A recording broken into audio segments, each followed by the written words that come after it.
तो देखो कोई भी केमिकल इक्वेशन होता है तो उसमें दो तरह का पार्ट होता है, ठीक है। एक रिएक्टेंट होता है, एक प्रोडक्ट होता है। रिएक्टेंट किसको बोलते हैं? रिएक्टेंट उसको बोलते हैं जो चीज, जो केमिकल बीइंग ट्रांसफॉर्म्ड, समझ आ रहा है, जो केमिकल ट्रांसफॉर्म हो रहा है और प्रोडक्ट का फॉर्मेशन हो रहा है, उसको बोलते हैं हम लोग रिएक्टेंट, ठीक है। कोई क्या होता है, रिएक्टेंट में दो तीन केमिकल था, वही फिर ट्रांसफॉर्म होकर वो प्रोडक्ट का फॉर्मेशन कर रहा है, ठीक है। इसी को बोलते हैं रिएक्टेंट, जो कि कन्वर्ट हो रहा है, और जो चीज बन रहा है उसको हम लोग बोलते हैं प्रोडक्ट। कोई दिक्कत है इसमें? अच्छा अब देखो, इस क्या बोलते हैं कि इक्वेशन जो है, जो हम लोग क्या बोलते हैं ऐसे वर्ड्स में लिखे हैं, उसको हम लोग सिंबॉलिक रिप्रेजेंट भी कर सकते हैं, ठीक है। जैसे हमने क्या बोले, मैग्नीशियम हमने लिया, ऑक्सीजन लिया, दोनों को रिएक्ट कराया तो मैग्नीशियम ऑक्साइड बना। मतलब हम लोग क्या बोल रहे हैं कि हमने मैग्नीशियम लिया, हमने ऑक्सीजन लिया, और फिर हमें मैग्नीशियम ऑक्साइड हमें मिल गया प्रोडक्ट के फॉर्म में। यही चीज लिखा हुआ है सिंबॉलिकली। अगर देखा है तो मैग्नीशियम को क्या लिख सकते हैं? Mg। ऑक्सीजन को क्या लिख सकते हैं? O2। और मैग्नीशियम ऑक्साइड को क्या लिखते हैं? MgO लिखते हैं। तो किसी भी केमिकल रिएक्शन को इन तरीके के इक्वेशंस के फॉर्म में लिखा जा सकता है, ठीक है। This is how we are gonna writing the chemical reactions in the form of equation, ठीक है। और देखो, जब दोनों साइड है ना, मास जब सेम नहीं होता है ना, if masses are not same at both of the sides, जैसे यहां देख रहे हो ऑक्सीजन 2 है, यहां पे ऑक्सीजन 1 ही है, तो इन तरह की इक्वेशंस को हम लोग बोलते हैं स्केलेटल इक्वेशंस। क्या बोलते हैं? स्केलेटल इक्वेशंस, ठीक है। स्केलेटल इक्वेशंस, इसमें क्या होता है कि जब जो केमिकल रिएक्शंस को हम लोग इक्वेशंस के फॉर्म में लिख रहे हैं, और उन इक्वेशंस में हमने देखा कि masses are not same in the reactant side and product side while comparing, उन तरह के रिएक्शंस को हम लोग स्केलेटल इक्वेशंस बोलते हैं, ठीक है। उन तरह की इक्वेशंस को हम लोग स्केलेटल इक्वेशंस कहते हैं। जैसे कि आप हम बोले ऑक्सीजन देखो यहाँ 2 है, इधर 1 ही है, मास सेम है नहीं है, तो इस इक्वेशन को क्या बोलेंगे हम लोग? स्केलेटल इक्वेशन बोलेंगे, ठीक है। एक तरह का स्केलेटल केमिकल इक्वेशन हो गया, ठीक है। इसका पूरा नाम क्या होगा? Skeletal chemical equation. Skeletal chemical equation, skeletal chemical equation. कैसा केमिकल इक्वेशन है? स्केलेटल केमिकल इक्वेशन है। अच्छा सर, स्केलेटल केमिकल इक्वेशन है, ठीक है, यानी कि अनबैलेंस्ड है, ठीक है, अनबैलेंस्ड है, क्योंकि मास जो होना चाहिए था, देखो लॉ क्या कहता है, लॉ क्या कहता है ना कि मासेस जो होते हैं ना, कि मास can neither be, mass can neither be formed nor be destroyed, ठीक है। नेचर ये कहता है कि मास को आप ना बना सकते हैं, ना मास को आप डिस्ट्रॉय कर सकते हैं। तो इसके अकॉर्डिंगली हम लोग ये कंक्लूड कर सकते हैं कि the mass in the reactant side must be equal to the mass present in the product side, ठीक है। ये होना चाहिए था, लेकिन ये ऐसा है नहीं। इसका मतलब हमें इसको बनाना पड़ेगा, ये गलत लिखा हुआ है। If you are writing a chemical equation, a chemical reaction in the form of a chemical equation, and if the masses are not same while comparing reactant and product, it means the chemical equation is not correct. It is not balanced. It means it is unbalanced chemical equation, which is known as skeletal chemical equation. So it needs to be transformed to balanced chemical equation. तो अब हम लोग balance chemical equation बनाएंगे इसी चीज का। तो उस बैलेंस केमिकल इक्वेशन को हम लोग जैसे एक देखो, एक सिंपल सा हम लोग उदाहरण देते हैं, ठीक है। जैसे मान लो कि हमने एक और केमिकल रिएक्शन किया हुआ था कि हमने जिंक लिया था, जिंक ग्रेन्यूल्स लिया था, उसको हमने सल्फ्यूरिक एसिड में डाला था, H2SO4 में हमने डाला था कि नहीं? याद है? अभी लोगों ने एक कॉनिकल फ्लास्क लिया था, हमने उसमें जिंक लिया और उसको क्या बोलते हैं H2SO4 में डाला था। तो H2SO4 में डालने के बाद क्या हुआ था? वो जिंक का सल्फेट बना रहा था, और वहां से हाइड्रोजन गैस निकल रहा था। क्या निकल रहा था? हाइड्रोजन, या फिर इसी को शॉर्ट में लिख देते हैं, सॉरी, इसको हम लोग शॉर्ट में लिख देते हैं हाइड्रोजन, यानी कि सिंबॉलिकली H2। तो क्या बोले, जिंक था, H2SO4 में मिला है, हमको जिंक सल्फेट मिला और हाइड्रोजन गैस निकला। ठीक है, अब यहां पे अगर देखोगे तो देखो, ध्यान से देखना, यहां पे देखना, जिंक एक है, जिंक एक है, हाइड्रोजन दो है, हाइड्रोजन दो है, सल्फर एक है, सल्फर एक है, ऑक्सीजन 4 है, ऑक्सीजन 4 है। So it is a balanced chemical equation, it is a balanced chemical equation, it is correct, it is a balanced chemical equation.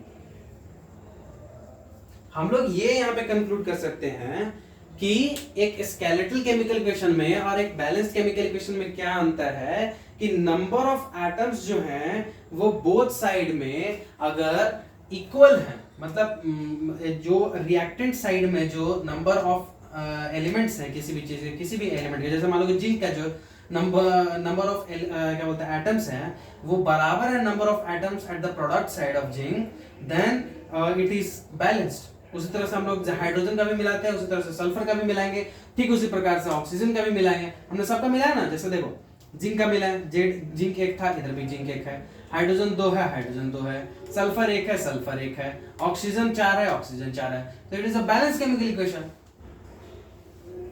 लेकिन कुछ ऐसे भी हैं, जैसे मान लो कि यहाँ पे Mg एक था, Mg एक है, लेकिन यहाँ पे ऑक्सीजन 2 है, इधर ऑक्सीजन एक ही है। So it is a skeletal equation. इसको हम लोग बैलेंस केमिकल इक्वेशन में ट्रांसफॉर्म करेंगे और उन सारे स्टेप्स को अभी हम लोग देखेंगे। समझ में आया? हम क्या बोले अभी, समझ में आया? हम क्या बोल रहे हैं कि हम लोग स्केलेटल इक्वेशंस को, स्केलेटल केमिकल इक्वेशंस को हम लोग balance chemical equation, skeletal chemical equations को हम लोग अभी बैलेंस्ड केमिकल इक्वेशन में हम लोग कन्वर्ट करने जा रहे हैं, कन्वर्ट करेंगे। और इसी कन्वर्जन के लिए हम लोग को काफी सारे स्टेप्स को फॉलो करना पड़ता है, तो वही हम लोग स्टेप्स अभी देखेंगे यहाँ पे। कोई दिक्कत? तो चलो फटाफट स्टेप्स को हम लोग देख लेते हैं। वो स्टेप्स क्या बोलते हैं भाई?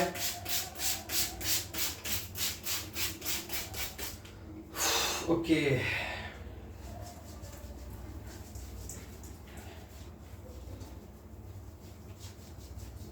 तो हम लोगों ने अब तक क्या सीखा है कि हम लोग को केमिकल रिएक्शंस किसको बोलते हैं, केमिकल रिएक्शंस को हम लोग डिफरेंशिएट किस तरह से करेंगे, किस तरह का प्रॉपर्टी शो करता है, प्रोडक्ट किसको बोलते हैं, रिएक्टेंट किसको बोलते हैं, स्केलेटल केमिकल इक्वेशंस किसको बोलते हैं, ठीक है, बैलेंस्ड केमिकल इक्वेशंस किसको बोलते हैं। और एक और हमने थ्योरम पढ़ा, मतलब एक ऐसे स्टेटमेंट पढ़ा कि मास can neither be formed nor can be destroyed.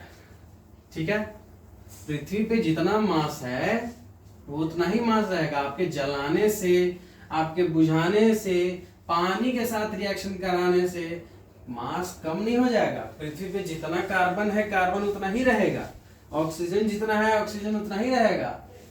कि आपने मान लो कि हमेशा 4 बार सांस लेते थे, आज 5 बार सांस ले लिया, तो क्या ऑक्सीजन कम हो जाएगा पृथ्वी पे? ऐसा नहीं तो सोच रहे हो। So masses can never be formed nor be destroyed, हमेशा दिमाग में रखना। अब हम लोग क्या करने वाले हैं, अब हम लोग का मकसद क्या है? हम लोग का मकसद है कोई भी स्केलेटल केमिकल इक्वेशन है, कोई भी स्केलेटल केमिकल इक्वेशन है, उसको हम लोग कन्वर्ट करेंगे किस चीज में, किस चीज में? बैलेंस्ड में, बैलेंस्ड केमिकल इक्वेशन में हम लोग कन्वर्ट करेंगे। ठीक है, स्केलेटल केमिकल इक्वेशंस को हम लोग बैलेंस्ड केमिकल इक्वेशन में हम लोग कन्वर्ट करेंगे। ठीक है, और इस चीज को करने के लिए हम लोग को क्या चाहिए होगा? एक नींबू, 2 मिर्ची, एक धनिया का पत्ता और एक पुदीने का पत्ता और एक कैंची, और ये सब कुछ नहीं चाहिए होगा। ठीक है, ये सब कुछ नहीं चाहिए। ठीक है, हम लोग को क्या चाहिए? हम लोग चाहिए साइंस, मैथ्स। साइंस में क्या भी? मैथ्स चाहिए। थोड़ा सा मैथ्स का हम लोग मदद लेंगे। अरे चलो मैथ्स दादा थोड़ा मेरी मदद करो, हमें स्केलेटल केमिकल इक्वेशंस को हम लोग को बैलेंस केमिकल इक्वेशन में कन्वर्ट करना है, किस तरह से किया जाए? अरे चलो देखते हैं। लेट से कोई एक स्केलेटल केमिकल इक्वेशन लेते हैं। लेट से तुम्हारे पास लोहा का टुकड़ा है, लोहा को किससे डिनोट करते हैं? Fe से डिनोट करते हैं। और अगर इसको हम लोग पानी के साथ रिएक्शन कराएं, Fe को किससे, पानी के साथ रिएक्शन कराएं, तो हमें जो चीज मिलती है उसको बोलते हैं Fe3O4, जिसको हम लोग रस्ट भी बोल रहे हैं, आयरन का ऑक्साइड जिसको बोल रहे हैं, और हमें मिलता है हाइड्रोजन गैस। क्या बोल रहे हैं हम लोग, हमने क्या बोला, हमने लिया आयरन, आयरन को पानी के साथ या ह्यूमिड एयर के साथ रिएक्शन कराया, और उस रिएक्शन कराने के बाद हमें रस्ट मिला जिसको हम लोग Fe3O4 बोल रहे हैं, इसको बोलते हैं फेरिक ऑक्साइड, और हमें हाइड्रोजन गैस की प्राप्ति हुई। ठीक है, ये हमने क्या किया, ये हमारे प्रोडक्ट, ये हमारे रिएक्टेंट हो गए। इधर जो हमारे लेफ्ट साइड में वो कौन हुए, लेफ्ट साइड वाले हमारे क्या हो गए, रिएक्टेंट भाई साहब, और राइट साइड वाले कौन हो गए, हमारे प्रोडक्ट भाई साहब। तो हमारे पास दो रिएक्टेंट थे, हमारे पास दो प्रोडक्ट हैं, हमें इसे बैलेंस करना है। सर बैलेंस क्यों करना है, अभी तो बताएं, अभी तो बताएं सर, क्या बताएं, हम लोग बताएं कि masses can never be formed nor can be destroyed. Number of elements in the reactant side should number of atoms of element in the reactant side must be equal to number of atoms of product, number of atoms of element in product side। मतलब जितना number of atoms इधर होना चाहिए उतना ही number of atoms इधर भी होना चाहिए। ठीक है, चलो कैसे करेंगे, तो हम लोग देखते हैं। सर अभी मेरे पास क्या है, इनिशियली क्या है मेरे पास, एकदम बेसिक से हम तुमको बताएंगे। ठीक है, इनिशियली मेरे पास क्या क्या है, इनिशियली क्या है, देखो जब बड़ा काम मिले ना तो कभी भी उसको छोटे छोटे स्टेप्स में तोड़ना सीखो, उसके बाद फिर आगे बढ़ना सीखो। ठीक है, हम थोड़ा पानी पी लें, चलो पानी पी लेते हैं, वाटर ब्रेक, क्योंकि अब थोड़ा बड़ा काम करने जा रहे हैं ना।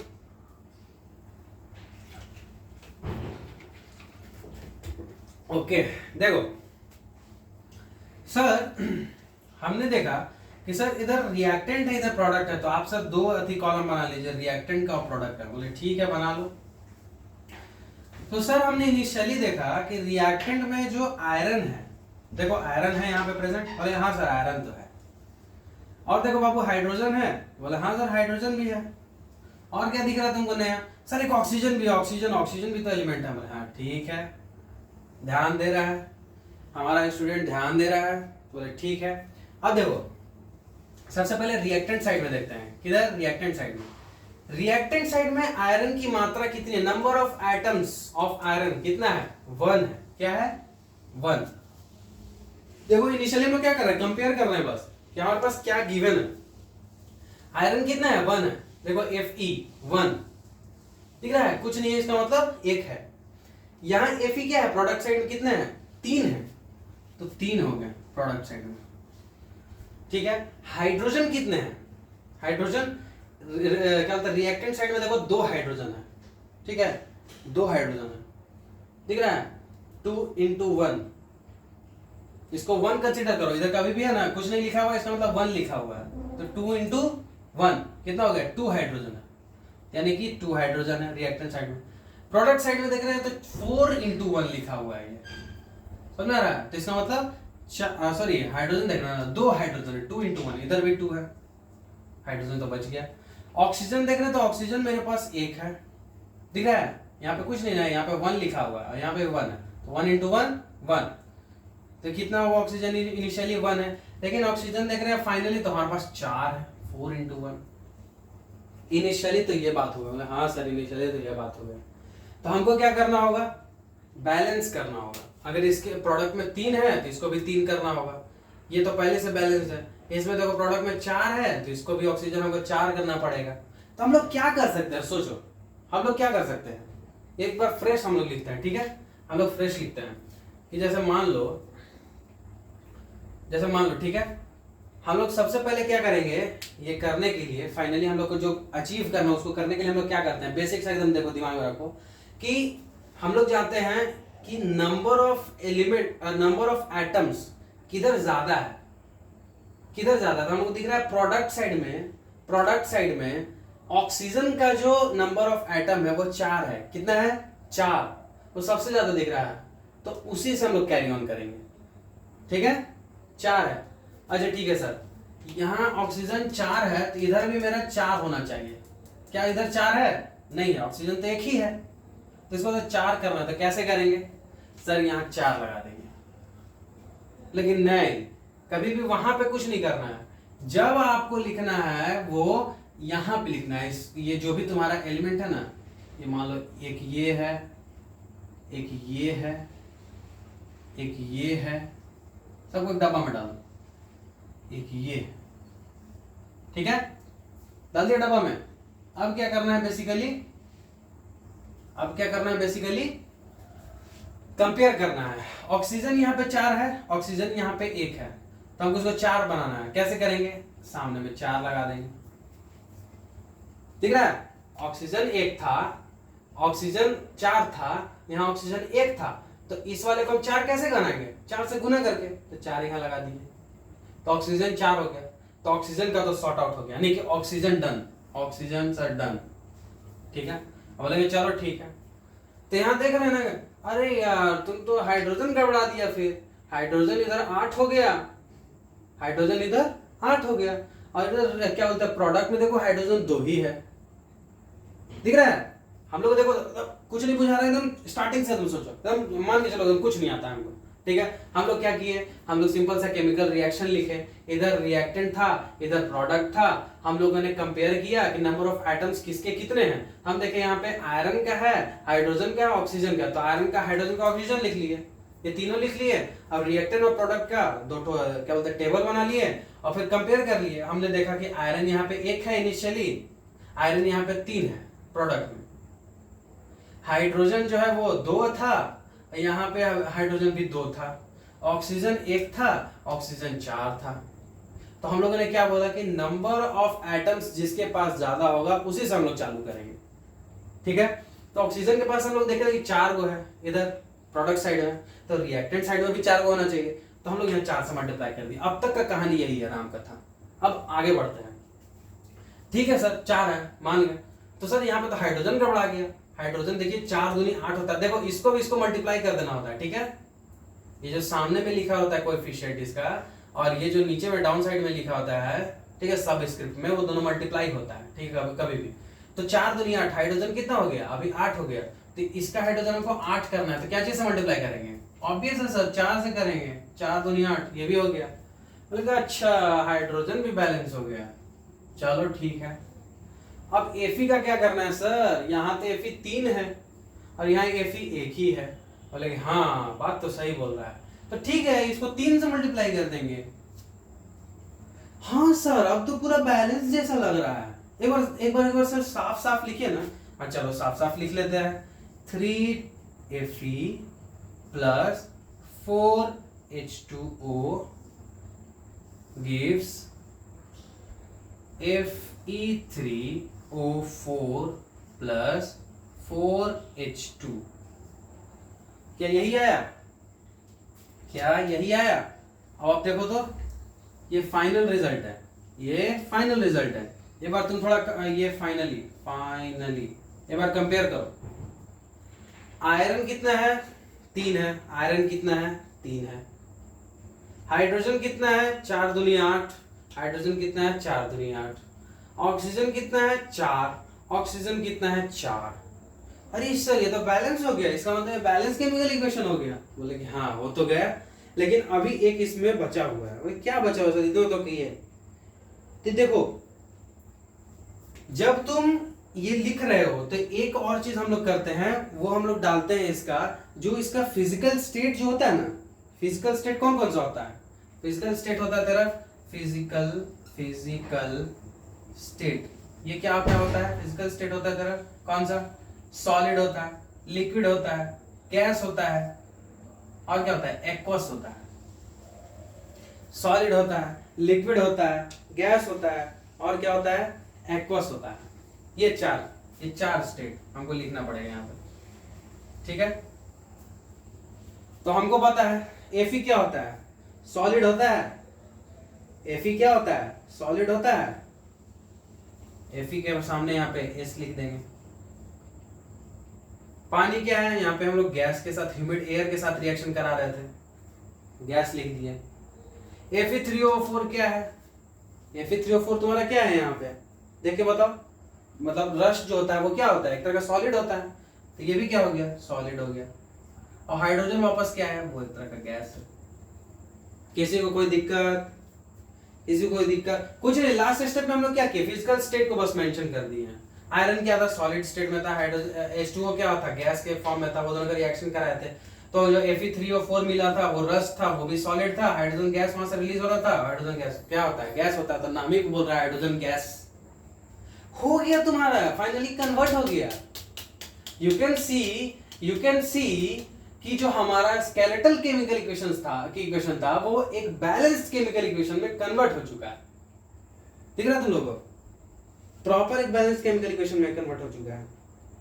ठीक है, इसमें कोई दिक्कत?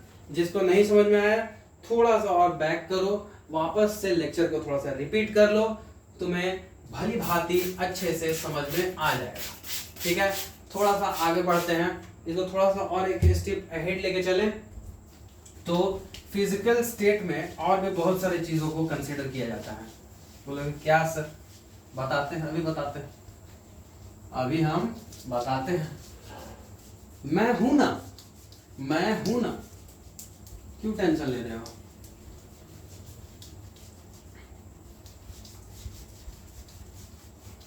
ठीक है,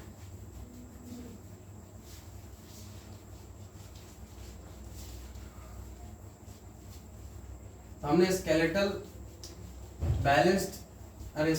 केमिकल इक्वेशंस को हम लोगों ने बैलेंस्ड केमिकल इक्वेशन में कन्वर्ट करना सीख लिया। तो सर वाह! और ये एग्जाम पॉइंट ऑफ व्यू से बहुत इंपॉर्टेंट है। एक तो जरूर मिल जाएगा कि स्केलेटल से बैलेंस केमिकल इक्वेशन में कन्वर्ट करो। ठीक है, अच्छा, sometimes the reaction condition such as temperature, pressure, catalyst, क्या क्या बोला है? टेम्परेचर, प्रेशर और कैटलिस्ट, ये भी मेंशन होता है किसी भी केमिकल रिएक्शन में। ठीक है, ये भी मेंशन होता है। जैसे कि मान लो कार्बन मोनोऑक्साइड जो कि एक गैस है, उसको हाइड्रोजन के साथ रिएक्शन करा रहे हैं जो कि एक गैस है, लेकिन एक पर्टिकुलर प्रेशर पे 340 एटीएम, ठीक है, एटमॉस्फेरिक प्रेशर, ठीक है, एटीएम, तो हमें जो मिल रहा है वो है CH3OH जो कि लिक्विड है। देखो क्या हुआ यहाँ पे, दिख रहा है? यहाँ पे लोग प्रेशर मेंशन कर रहे हैं कि हमको इतना प्रेशर होना जरूरी है, तभी जाके ये केमिकल रिएक्शन कैरी ऑन होगा और ये प्रोडक्ट हमें मिलेगा। इस रिएक्टेंट से अगर हमको इस प्रोडक्ट तक जाना है, then there is need of that particular pressure which is 340 atm which is mentioned above there. Similarly, photosynthesis तो लोग जानते हो, सिंपल सा लेते हैं। फोटोसिंथेसिस क्या होता है? 6CO2 जो कि एक्वस होता है प्लस 12H2O जो कि लिक्विड होता है, इन द प्रेजेंस ऑफ, क्या बोल रहे हैं? In the presence of sunlight, in the presence of sunlight and chlorophyll. देखो पूरा का पूरा डेफिनेशन आ जाएगा इसमें। गिव्स C6H12O6 which is, इसी को बोलते हैं लोग ग्लूकोज बोलते हैं, ठीक है, that is glucose, plus 6O2 which is obvious सा बात है aqueous, plus 6H2O which is liquid. देखो कितना चीज मेंशन हुआ है इसमें, क्या बोला गया है, क्या बोला गया? देखो इसको एक ब्रैकेट में डाल देते हैं तो थोड़ा हाईलाइट हो जाएगा ना। इंपॉर्टेंट पर्संस को थोड़ा सा रखा जाता है कि क्या है, पूरा फोटोसिंथेसिस हम तुमको बता दिया। फोटोसिंथेसिस क्या है? देखो, whenever carbon dioxide in the presence of water goes in a chemical reaction in the presence of sunlight and chlorophyll, gives glucose, oxygen and water. It is known as photosynthesis. दिख रहा है? तो हम लोग यहाँ पे क्या क्या मेंशन किए? ये भी एक तरह का केमिकल रिएक्शन है, लेकिन हम लोग यहाँ पे क्या क्या मेंशन किए हैं? हम लोगों ने मेंशन किया यहाँ पे एक्वस है, लिक्विड है, एक्वस है, लिक्विड है, यानी कि फिजिकल स्टेट को मेंशन भी कर रहे हैं और ऊपर से ये भी मेंशन कर रहे हैं कि क्या क्या चीज होना चाहिए तब जाके ये होगा। सनलाइट होना चाहिए, क्लोरोफिल होना चाहिए, इसमें से एक भी एब्सेंट हुआ तो ये केमिकल रिएक्शन होगा ही नहीं।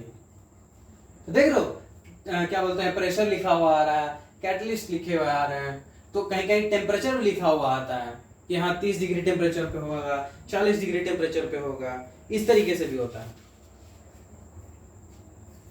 तो इस तरीके से तुम लोग कोई भी केमिकल रिएक्शन को लिख सकते हो। अब तक हम लोगों ने क्या पढ़ा, केमिकल रिएक्शंस किसको बोलते हैं, केमिकल रिएक्शन कब हो रहा है, कुछ पैरामीटर्स हमने बताया, फिर हम लोगों ने बताया कि प्रोडक्ट किसको बोलते हैं, रिएक्टेंट किसको बोलते हैं, उन प्रोडक्ट रिएक्टेंट्स को बाइफरकेट किस तरह से करते हैं, फिर उसके बाद हमने बताया कि स्केलेटल केमिकल इक्वेशन और बैलेंस्ड केमिकल इक्वेशन क्या क्या होता है, और स्केलेटल केमिकल इक्वेशन से बैलेंस्ड केमिकल इक्वेशन में कन्वर्ट किसी भी इक्वेशन को किस तरह से करते हैं, using mass can never B can not be क्या बोलते हैं form, neither can be destroyed, ठीक है, उससे भी बताया।